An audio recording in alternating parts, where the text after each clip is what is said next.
This video is made to be watched either with or without sound.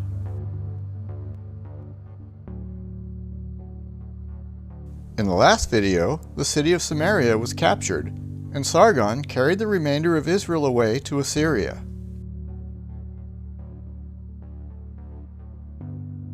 We noted that the year of this event can be confidently pinpointed on the timeline, synchronizing to the year numbers of 5 different kings that were reigning at the time.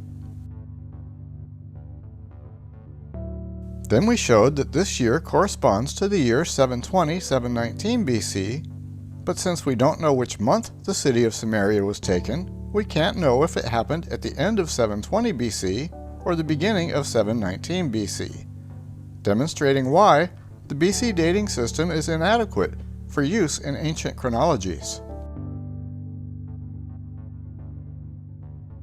Also in the last video, Merodach-Baladan seized the throne in Babylon after the death of Shalmaneser, and Sargon was unable to recapture it because Humbanekas, king of Elam, came to help Merodach-Baladan, keeping the region of Babylonia out of Assyria's hands for now. Then in the 5th year of Merodach-Baladan, Humbanekas died, and Suder-Nahant ascended the throne in Elam. Meanwhile in Judah, Hezekiah was reigning after the death of his father Ahaz. But unlike Ahaz, Hezekiah refused to pay tribute to Assyria.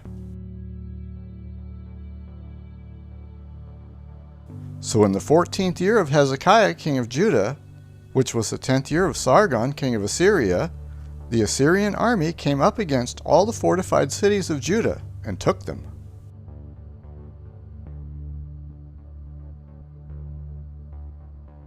Sargon himself did not attend this military campaign, but sent the crown prince Sennacherib, the Tartan, the Rabsaris, and the Rabshakeh, while, as the Limu list tells us, the king stayed in the land. When Hezekiah saw the impending doom, he sent word to Sennacherib, who was in Lachish, saying, "I did wrong, turn back, and I will pay tribute." Sennacherib demanded much gold and silver, so Hezekiah took all the silver from his own treasury and from the temple, and he stripped the gold from the temple doors and the doorposts and sent it to Sennacherib. But Assyria still did not turn back.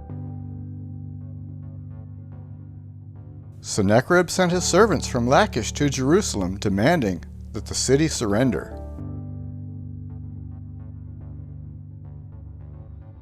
The Rabshakeh spoke to Eliakim and the people on the wall in the language of Judah to intimidate them, telling them not to put their trust in Egypt or in God to help them. The Rabshakeh said that none of the gods of the other places Assyria conquered were able to save them, and that Hezekiah's God would not be able to save Jerusalem either. Completely distraught, Hezekiah tore his clothes and put on sackcloth, and sent his servants to Isaiah the prophet. Isaiah told them, "Thus says the Lord, do not be afraid because of the words you have heard, with which the servants of the king of Assyria have reviled me. Sennacherib will return to his own land, and I will make him fall by the sword in his own land." The Rabshakeh returned to Sennacherib and found him fighting against Libnah, for he had left Lachish.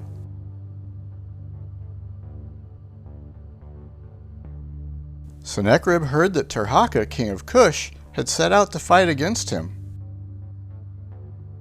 Notice that Tirhakah is king of Ethiopia or Cush at this time, and not yet king of Egypt. Tirhakah coming to help Hezekiah further angered Sennacherib, and he sent messengers again to Jerusalem, saying, "Do not let Hezekiah's God deceive you by promising that Jerusalem will not be given into the hand of the king of Assyria." Hezekiah received the letter from the hand of the messengers, read it, and went up to the house of the Lord. He spread the letter out before the Lord and begged, "Lord, save us." Isaiah sent to Hezekiah saying, "God has heard your prayer. And to Sennacherib, God said, I know your dwelling place, your going out and your coming in, and how you rage against me. I will put my hook in your nose and my bridle in your mouth, and I will turn you back by the way which you came. Then the angel of the Lord went out and struck down the soldiers in the camp of the Assyrians. Sennacherib returned to Nineveh defeated, but Sennacherib was not killed immediately, as we may be tempted to speculate. The 14th year of Hezekiah is also the year that Hezekiah became sick and almost died. Hezekiah wept bitterly and begged the Lord to spare him. It's interesting to note that Hezekiah's son Manasseh, who would be king after him, was not yet born at this point.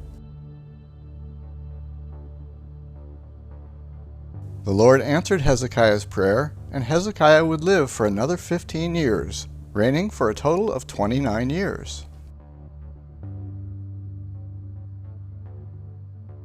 Hezekiah asked God for a sign that he would recover from his illness, and God honored Hezekiah's request, making the shadow on the sundial go backwards 10 degrees.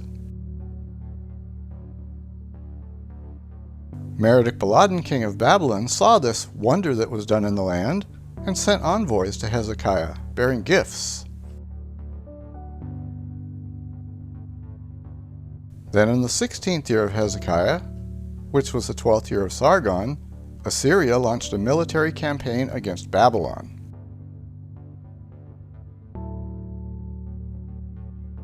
Merodach-Baladan was defeated and escaped to Elam after reigning 12 years in Babylon, and Sargon ascended the throne in Babylon.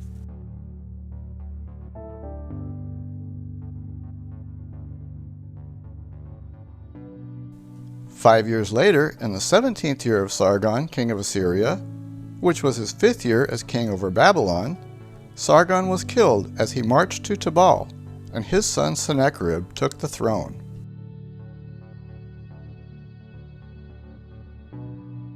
On the 12th day of the month Abu, Sennacherib ascended the throne over both Assyria and Babylon.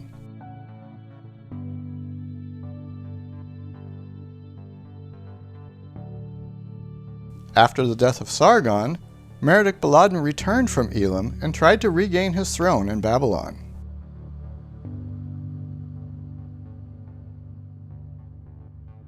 The Sennacherib prism tells us that Sennacherib defeated Merodach-Baladan in his first campaign.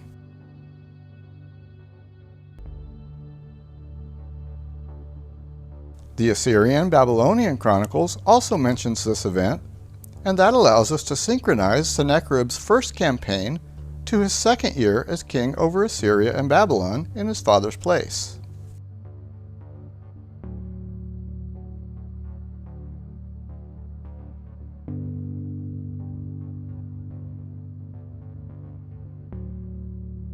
Keeping this in mind, we next notice that during his 4th campaign, the Sennacherib prism tells us he put his oldest son, Ashur-nadin-Sumi, on the throne in Babylon.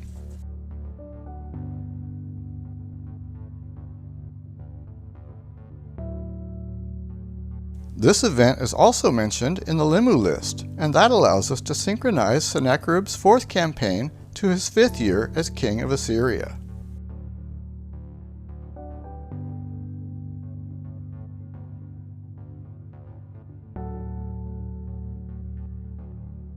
We actually have a triple synchronism for this year because ABC 1 also mentions Sennacherib putting his son on the throne in Babylon.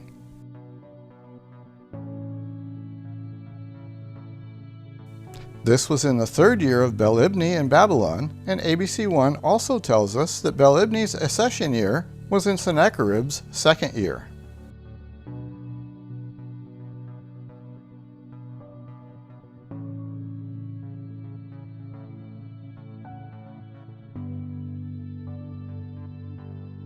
By anchoring Sennacherib's 1st and 4th campaigns to the timeline, we can see that his 3rd campaign, where he mentions receiving tribute for the 4th time, was in his 4th year as king of Assyria.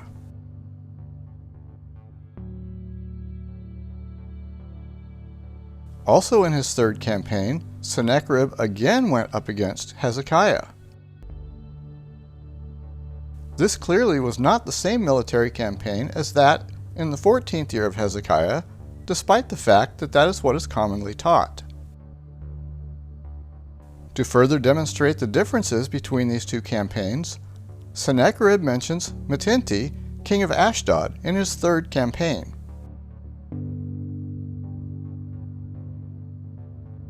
Metinti was not king of Ashdod back in Hezekiah's 14th year, but Azuru was, whose rule Sargon ended in the 15th year of Hezekiah, which was also Sargon's 11th year.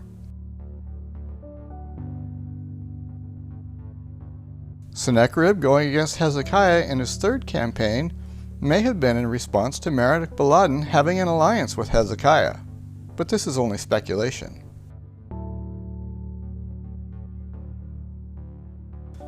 Moving on to the 8th year of Sennacherib as king of Assyria, Hezekiah, king of Judah, died 15 years after the Lord told him he would give him 15 more years to live, and his son Manasseh reigned in his place.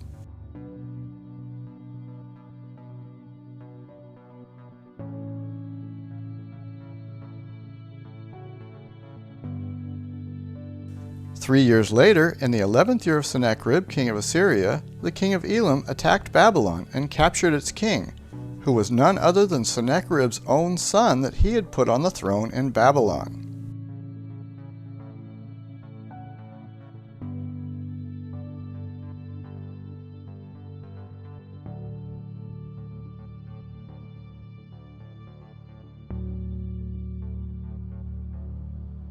Then in the 16th year of Sennacherib, on the 1st day of the month Kislevu,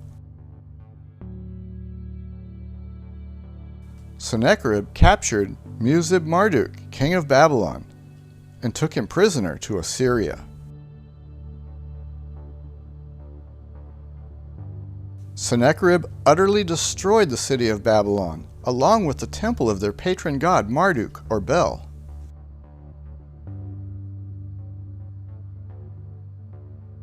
Sennacherib then wore the Babylonian crown himself for the 2nd time.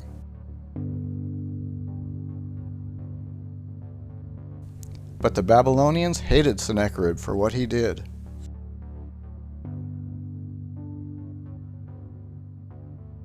Many Babylonian documents during this time don't even mention Sennacherib by name, but are instead dated as the such and such year of no king in Babylon.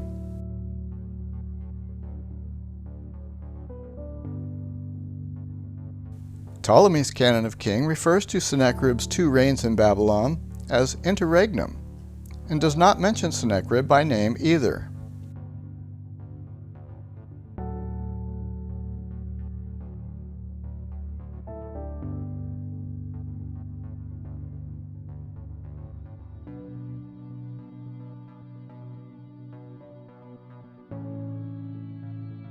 Then in the 24th year of Sennacherib over Assyria, which was his 8th year of no king in Babylon, on the 20th day of the month Tebetu,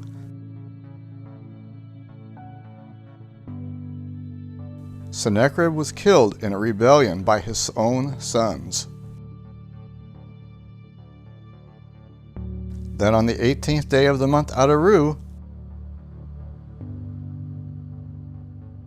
another one of Sennacherib's sons, Esarhaddon, took the throne in both Assyria and Babylon.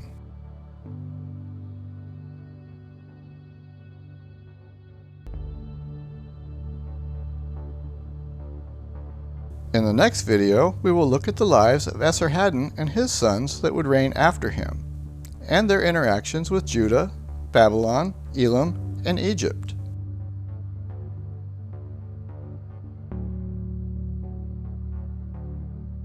If you haven't already, you can download the complete timeline PDF spreadsheet, perfect for referencing on your computer, tablet, or phone.